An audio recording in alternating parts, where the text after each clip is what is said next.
이 시간에 우리 함께 옆에 계신 분께 이렇게 인사했으면 좋겠습니다. 사랑하고 축복합니다. 하나님이 우리 아버지십니다. 네. 오늘은 3월 둘째 주일인데 밖에 비가 내리고 있습니다. 사실 주일날 비가 오면 목사는 제일 마음이 부담이 됩니다. 우리 성도들이 교회 오는데 힘들지 않을까, 또 비 핑계를 대고 또 집에서 계시지는 않을까. 그래서 주일날 비 오는 거를 늘 기도해요. 비 안 오게 해달라고. 그런데 오늘은 좀 다릅니다. 비가 그렇게 감사할 수가 없어요. 비가. 왜냐하면 너무 가물어 가지고 산불이 나는데 너무 마음이 아프고, 물론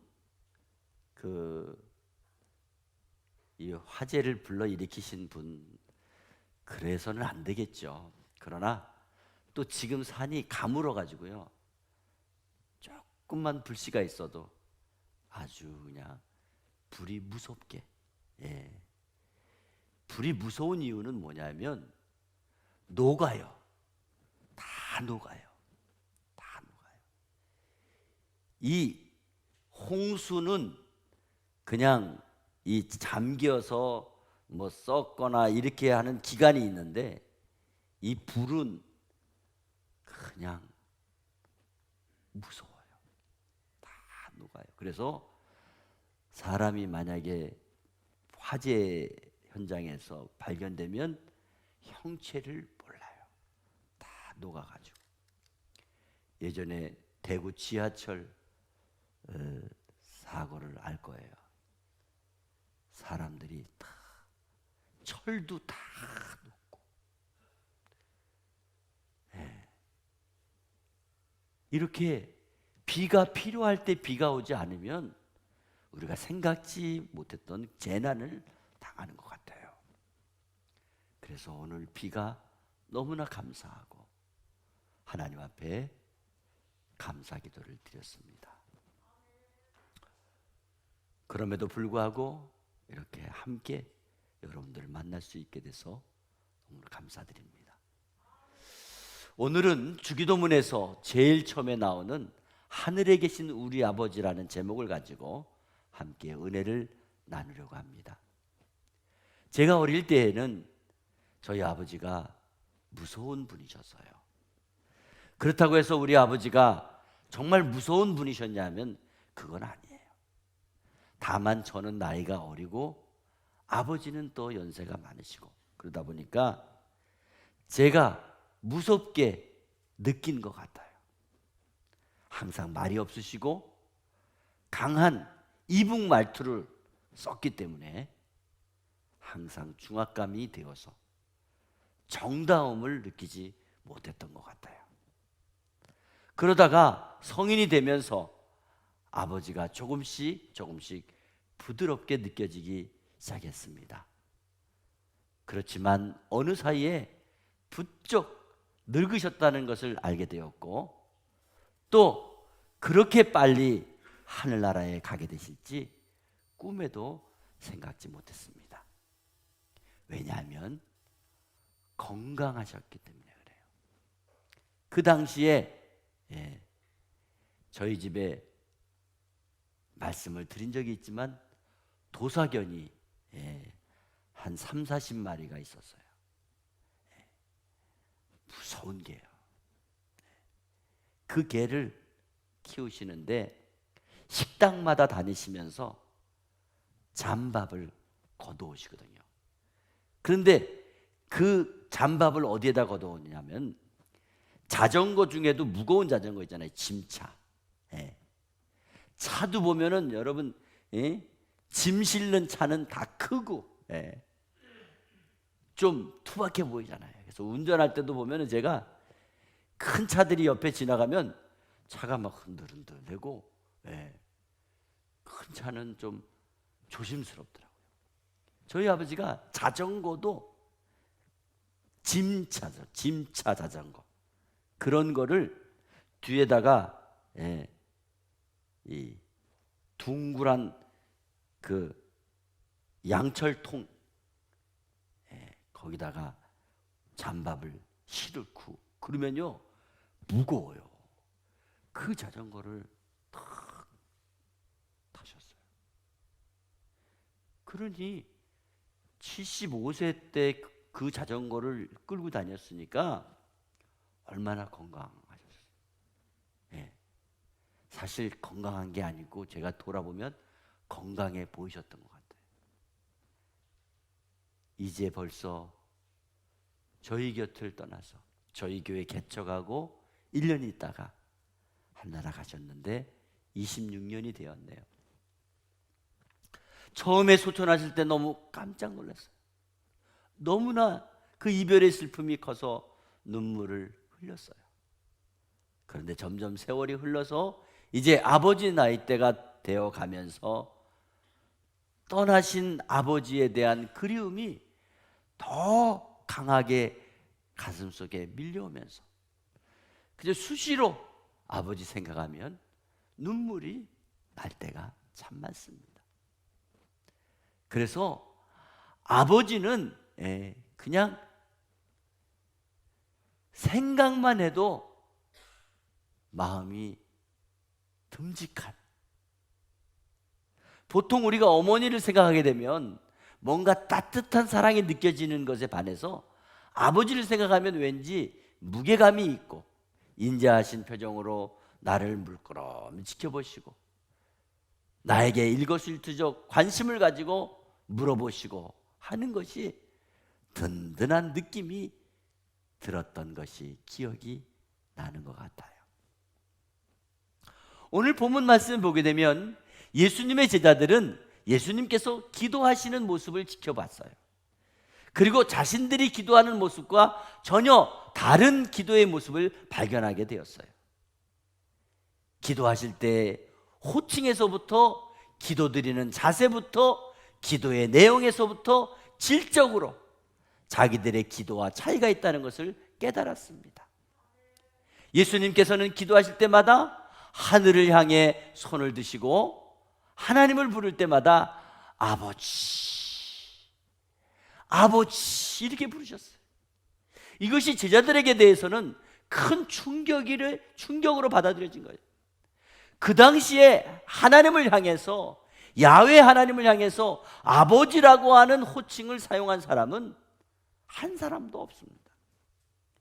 예수님께서 사용하신 그 호칭은 어린아이가 자연스럽게 자기 아버지를 향해 부르는 아람어의 아빠, 아빠 이런 말에 해당하는 호칭으로서 유대인들에게 있어서는 일종의 하나님을 아버지라고 부르면 불경죄, 신성 모독죄, 아주 큰 죄로 책 잡아서 큰 죄인으로 잡아놓을 수가 있어요. 사실 유대인들에게는 하나님이라고 하는 존재가 언제나 하늘같이 높고 크고 근엄하시고 우리를 꾸짖으시고 징계하시고 감히 가까이 할 수 없는, 감히 부를 수 없는 아주 높고 위대하신 분으로만 인정을 하고 무조건 믿는 것으로 끝나는 것이 일반적이었습니다. 그래서 그들은 입으로는 하나님을 부릅니다. 주여 하나님을 불러요. 그런데 또 찬송을 잘 드리고 예배도 잘 드렸지만은 실제로는 늘 멀리 계시고 가까이 하기에는 너무 먼 분처럼 무조건 엄청나게 대단히 높으신, 그래서 함부로 가까이 대할 수 없는 신 이상의 존재였습니다. 한마디로 정을 느끼기에 두려운 마음이 들고 무서운 마음이 들고 아주 엄격하신 분으로 의식하는 그런 존재였습니다. 그런데 예수님은 달랐어요.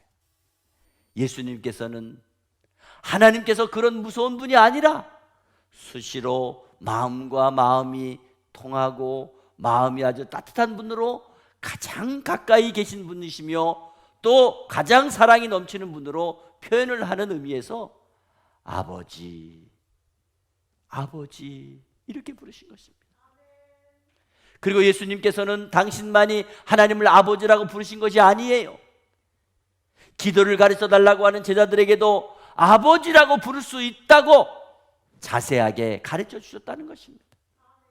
그뿐 아니라 오늘날 누구든지 예수 그리스도를 자기의 삶의 구주로 영접하고 믿는 모든 자에게는 모두 이런 권리를 똑같이 가질 수 있다고 성경에 기록이 되어 있습니다. 요한복음 1장 12절 말씀에 영접하는 자 곧 그 이름을 믿는 자들에게는 하나님의 자녀가 되는 권세를 주셨으니, 여기에 보면 예수님을 마음에 영접하고 그의 이름을 믿는 사람은 하나님의 자녀가 되는 권세를 주셨다고 말씀했습니다. 로마서 8장 14절에서 15절 말씀에 보면은 무릇 하나님의 영으로 인도함을 받는 사람은 곧 하나님의 아들이라. 너희는 다시 무서워하는 종의 영을 받지 아니하고 양자의 영을 받았으므로 우리가 아빠 아버지라고 부르짖느니라, 이렇게 말씀했습니다. 하나님의 영으로 인도함을 받는 자, 그리고 하나님의 자녀가 된 모든 자들은 양자의 영을 받은 사람으로서 하나님을 아빠 아버지라고 부르고 기도할 수 있다는 말씀입니다. 또 갈라디아서 4장 6절 말씀에 너희가 아들임으로 하나님이 그 아들의 영을 우리 마음 가운데 보내사 아빠 아버지라 부르게 하셨느니라. 예수를 믿으면 우리 마음 가운데 영을 보내주셔서 하나님을 아빠 아버지라고 부를 수 있게 하셨다는 것입니다. 그렇습니다. 예수님을 나의 구주로 믿고 영접하는 순간부터 우리 안에 내주하시는 성령께서 언제든지 하나님을 아버지라고 부를 수 있도록 담대함을 주시고 사랑의 감정을 부릴 듯이 일어나게 하셔서 은혜의 보좌 앞으로 나아가 기도의 무릎을 꿇고 하나님 앞에 아버지라고 부를 때마다 말할 수 없는 기쁨과 행복을 맛볼 수 있게 하신다고 하셨습니다. 예수님의 기도를 자세히 보십시오. 예수님께서는 하나님을 막연하게 아버지 이렇게 부르신 게 아닙니다. 분명히 뭐라 그랬어요? 하늘에 계신 우리 아버지, 하늘에 계신 우리 아버지. 예수님께서 이렇게 아버지를 부르신 것은 특별한 의미가 있는 것입니다. 이 세 가지 의미를 말씀을 드리겠습니다. 첫째로, 하늘에 계신 아버지는 세상 어디든지 다 계신 분으로 무소부재하신 분이십니다. 하나님께서는 세상 어디에든 아니 계신 것이 없다는 의미로 무소부재하시다, 이렇게 말씀을 합니다. 그런데 우리가 그런 의미에서만 보게 되면 하나님께서 어디에 계신 것인지 혼란을 가져올 수가 있다는 거예요. 어디 계시지? 하늘에 계신가, 땅에 계신가, 아니면은 옆집에 계신가, 뒷집에 계신가? 혼란을 가져올 수가 있어요. 그래서 그런 염려할 필요가 없게 하시는 의미에서 예수님이 뭐라 그랬냐? 우리에게 하늘에 계신 우리 아버지, 이렇게 가르치십니다. 하늘에 계신. 하늘은 어떤 의미를 가지고 있어요? 높은 의미를 가지고 있잖아요. 높은 의미. 예? 하늘에 계신 아버지는 언제 어디서나 우리와 함께 하시는 분으로서 우리 아버지와 같은 분이시기 때문에, 그래서 우리가 원할 때마다 언제든지 만나주시고 또 하나님 앞에 언제든지 구할 수 있기 때문에 아버지가 되신다는 의미에서 하늘에 계신 아버지, 이렇게 딱 정해서 부르게 한 것입니다. 그러므로 이런 아버지 하나님과 밀접한 영적 교제를 나누면서 이 험한 세상을 살아가는 사람은 일단 깊은 영적인 고독감에서 벗어날 수가 있으며 언제나 외롭지 않고 자신감을 가지고 살아갈 수 있다는 것입니다. 그래서 우리 하나님 아버지는요, 하늘에 계신 우리 아버지가 되셔요. 하늘에서 우리를 다 살펴보고 계신다는 거예요. 그런 의미에서 예수님이 복잡하게 생각하지 마라. 물론 우리가 예수님을 마음에 모시면 예수님이 우리 마음에 계신 것처럼 하나님도 우리 마음에 계시죠. 그러나 아니 계신 곳이 없기 때문에, 어디든지 다 계시기 때문에 오직 하늘에 계신 우리 아버지라고 칭하고 부르도록 가르쳐 주신 것입니다. 두 번째로 하늘에 계신 아버지는 창조주로서 전능하신 아버지이심을 뜻하는 것입니다.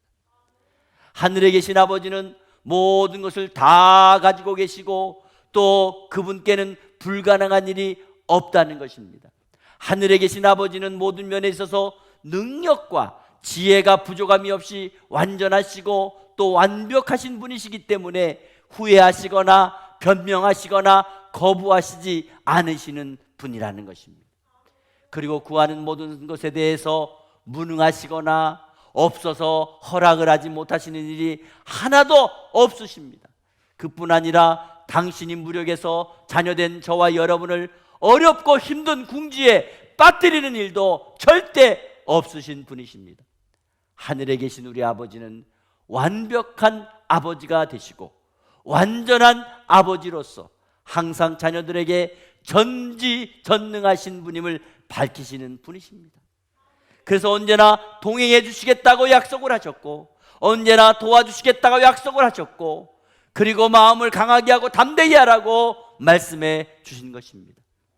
마치 나의 등 뒤에서 나를 살펴보면서 나의 필요가 무엇인지, 내가 어떻게 살고 있는지 든든하게 나를 바라보시고 밀어주시고 도와주시고 협력해 주시고 힘이 되어주시는 분으로 가장 완벽하게 가장 자랑스러운 그런 아버지가 되신다는 말씀입니다. 세 번째로 하늘에 계신 아버지는 자녀에게 가장 완벽한 사랑의 아버지가 되신다는 것입니다. 하늘에 계신 아버지는 우리들을 사랑하셔서 당신의 외아들 예수 그리스도를 십자가의 희생제물로 내어주실 정도로 우리들을 죽도록 사랑하신 분이십니다. 이렇게 자기에게 가장 아끼는 아들을 선물로 주실 수 있는 분이시라면 그 나머지 것은 무엇이든 어떤 것이든 우리에게 유익하다고 하다면 얼마든지 다 내어주실 수 있는 그런 분이시라는 것입니다. 마태복음 7장 11절 말씀에 7절 말씀에는 구하라 그러면 주실 것이요 찾으라 그러면 찾을 것이요 문을 두드리라 그러면 너희에게 열릴 것이니 말씀하셨고요. 11절 말씀에 너희가 악한 자라도 좋은 곳으로 자식에게 줄 줄 알거든 하물며 하늘에 계신 너희 아버지께서 구하는 자에게 좋은 것으로 주시지 않겠느냐. 네? 악한 아버지라도 자식한테는 어떻게 해요? 좋은 것 주고 싶어 하잖아요. 네, 좋은 것 주고 잘해주고 싶어 하잖아요. 네. 그런데 하물며 하늘에 계신 너희 아버지께서는 구하는 자에게, 기도하는 자에게, 간구하는 자에게 좋은 것으로 주시지 않겠느냐. 네. 그러니까 뭐예요? 하늘에 계신 우리 아버지는 세상의 악한 아버지하고 비교하더라도 엄청난 좋은 아버지하고 비교하면 그 이상 좋은 것을 주시는 아버지라는 거예요.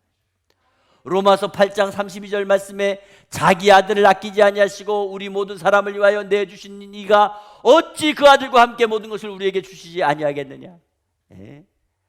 가장 자기에게 소중한 것을 아끼지 않은 분이 우리에게 더 이상 무엇을 아끼겠느냐는 거예요. 다 해주신다. 그런데 이렇게 좋으신 하나님을 날마다 매일매일 아빠, 아버지라고 부르는 특권을 가지고 살아가면서도요 답답한 일이 무엇입니까? 아직도 교회 안에 이렇게 좋으신 분이신 하나님 아버지를 유대인들처럼 거리감을 두고 두려움을 가지고 냉랭함을 가슴속에 남겨둔 채 입으로만 하나님 하나님 부르고 여전히 형식적인 예배만 드리며 살아가는 사람들이 너무너무 많이 있다고 하는 것이 가장 안타까운 사실이라는 것입니다. 그러면 어떻게 해야 이렇게 냉랭한 관계를 회복할 수 있을까요? 우리의 마음을 바꾸는 길밖에 방법이 없습니다. 우리 가슴속에 끈끈한 정을 가득히 담으시고 하나님을 아버지라고 부를 수 있도록 우리 편에서 먼저 영적인 변화가 일어나야 되는 것입니다. 그러면 어떻게 영적인 변화가 일어날 수 있습니까? 그것은 하나님께서 우리들을 얼마나 사랑하시는가를 가슴 뜨거워지도록 하늘에 계신 아버지께서 주신 말씀을, 우리를 위해 주신 말씀을 매일매일 묵상하고 그 말씀을 깨달아야 된다는 것입니다. 우리가 그분의 말씀을 깊이 묵상할 때에 우리의 가슴이 뜨거워지는 것을 경험할 수가 있는 것입니다. 그럴 때에 하나님을 향하여 아버지 이렇게 부르는 것이 전혀 이상하거나 전혀 어색하지 않다는 것입니다. 그러면 그때부터 부르면 부를수록 더 친근감이 넘치게 되고 하나님과 나 사이에 더 가까운 정이 생기게 되고 더 뜨거운 사랑이 느껴지게 되는 것입니다. 하나님의 가장 사랑하는 자녀된 성도 여러분이요, 혹시 여러분 가운데 아직 하나님 아버지의 사랑을 느끼지 못하는 그런 불감증에 걸리신 분은 없으십니까? 그렇다면 오늘 말씀 가운데에 본래 하나님이신 예수님께서 나를 위해 십자가를 지시고 피 흘리셨던 갈보리 십자가 그 언덕을 찾아가 보시기를 바랍니다. 특별히 사순절 기간에 나를 위해 피 흘려 돌아가신 예수 그리스도의 갈보리 십자가 언덕을 찾아가 보시기 바랍니다. 그리고 그 말씀 앞에 엎드려 한 줄 한 줄 그 말씀을 가슴에 새겨 보시기 바랍니다. 그럴 때 그 자리에서 가슴이 뜨거워지는 것을 느낄 수 있게 될 것입니다. 그리고 하나님을 향해 진심으로 애정을 담아 아버지 감사합니다 고백하게 될 것입니다. 그럴 때 예수님께서 주기도문을 통하여 가르쳐 주셨던 하늘에 계신 우리 아버지여라고 가르쳐 주신 그 기도가 우리 가슴 속에 깊이 깊이 새겨지게 될 것입니다.